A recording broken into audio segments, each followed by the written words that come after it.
ఓం నమో వెంకటేశాయ. ఎటువంటి దర్శన టికెట్ లేకుండా తిరుమల శ్రీవారికి వెళ్ళే శ్రీవారి భక్తులకి మనకి తిరుపతిలో 3 ప్రదేశాల్లో స్వామివారికి ఉచిత ESS3 టోకెన్స్ అయితే ఇవ్వడం జరుగుతుందండి. దీన్ని టైమ్ స్లాటెడ్ టోకెన్స్ అని పిలుస్తూ ఉంటారు. కాకపోతే ఎవరైతే దర్శన టికెట్ లేకుండా వెళ్తున్నారో మీకు అవకాశం ఉంటే ఈ టోకెన్ తీసుకుని తిరుమల శ్రీవారి యొక్క దర్శనంకి అయితే వెళ్ళండి. మనకి ఒకటి తిరుపతి రైల్వే స్టేషన్ దగ్గర ఉన్న విష్ణువాసం దగ్గర, అంటే మీరు ట్రైన్ దిగిన వెంటనే 1వ నెంబర్ ప్లాట్ఫామ్ నుంచి బయటకు వచ్చిన తర్వాత రైల్వే స్టేషన్కి ఆపోజిట్లో విష్ణువాసం ఉంటుందండి. అక్కడ మీకు ప్రతిరోజు కూడా ప్రజెంట్ ఈ రోజున నైట్ 12 గంటల నుంచి కూడా టోకెన్స్ అయితే ఇవ్వడం జరుగుతుంది. దీనికోసం మీకు ఆధార్ కార్డు తోటి ఫ్యామిలీలో ఎంతమంది ఉంటే అంతమంది కూడా తప్పనిసరిగా లైన్లో నుంచుని టోకెన్ అయితే తీసుకోవాలి. 12 సంవత్సరాల లోపున్న పిల్లలకి అవసరం లేదండి.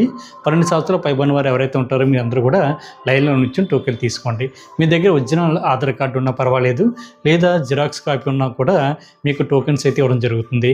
అదేవిధంగా మనకి రెండో ప్లేసు తిరుపతి బస్టాండ్కి దగ్గరలో ఉన్న శ్రీనివాసం, అంటే ఫ్లైఓవర్ బ్రిడ్జ్కి ఆపోజిట్లో శ్రీనివాసం ఉంటుందండి.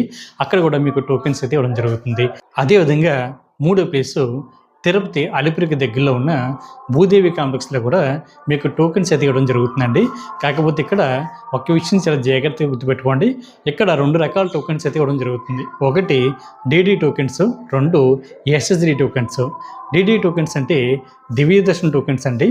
ఎవరైతే శ్రీవారి మెట్ల మార్గం ద్వారా కాలినడకని తిరుమల కొండపైకి చేరుకుంటారో వీళ్ళకి ఇచ్చేటువంటి టోకెన్స్ని దివ్య దర్శన టోకెన్స్ అంటారు. మీరు కూడా ఇదే భూదేవి కాంప్లెక్స్లో తీసుకోవాల్సి ఉంటుంది. అదేవిధంగా మనకి విష్ణువాసంలో కానీ శ్రీనివాసంలో కానీ ఏ విధంగా ESS3 టోకెన్ ఇస్తున్నారో సేమ్ అదేవిధంగా ఈ అలిపిరి దగ్గర భూదేవి కాంప్లెక్స్లో కూడా ఈ SSD టోకెన్స్ అయితే ఇవ్వడం జరుగుతుంది. కాకపోతే ఒక విషయం బాగా గుర్తుపెట్టుకోండి, మీ దగ్గర దర్శన టికెట్ ఉన్నా లేకపోయినా సరే మీరు సర్వదర్శనం ద్వారా కూడా తిరుమల శ్రీవారిని దర్శించుకోవడానికి అయితే అవకాశం ఉంటుంది. అంటే ఫ్రీ దర్శనం ద్వారా లేదా ధర్మ దర్శనం ద్వారా కూడా మీరు నేరుగా తిరుమల కొండపైకి వెళ్ళి అక్కడ ఉన్నటువంటి వైకుంఠ క్యూ కాంప్లెక్స్ ద్వారా వెళ్ళి శ్రీవారిని అయితే దర్శించుకోవడానికి అయితే అవకాశం ఉంటుంది. ఈ టోకెన్ తీసుకుంటే తిరుమల శ్రీవారి యొక్క దర్శనం అయితే కొంచెం ఫాస్ట్ కావడానికి అయితే అవకాశం ఉంటుందండి. అంటే ఇంచుమించుగా 4 గంటల నుండి 6 గంటల లోపే మీకు దర్శనం అయితే కంప్లీట్ అవుతుంది. కాకపోతే మీరు ఏ రోజునైతే స్వామివారి యొక్క టోకెన్ తీసుకున్నారో మీకు దర్శనం అదే రోజు కాకుండా తర్వాత రోజున శ్రీవారి యొక్క దర్శనం అయితే ఉంటుంది.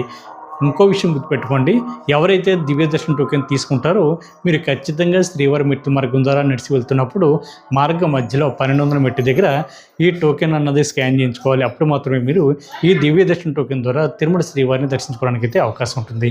కాబట్టి ప్రతి శ్రీవారి భక్తులు కూడా విషయాలన్నీ తెలుసుకుని తిరుమల శ్రీవారి యొక్క సేవలో తరించండి. ఈ వీడియో కనుక మీకు నచ్చితే లైక్ చేయండి, షేర్ చేయండి. మీకు అభిప్రాయాన్ని తప్పనిసరిగా కామెంట్ చేయండి. ప్రతి ఒక్కరు కూడా మర్చిపోకుండా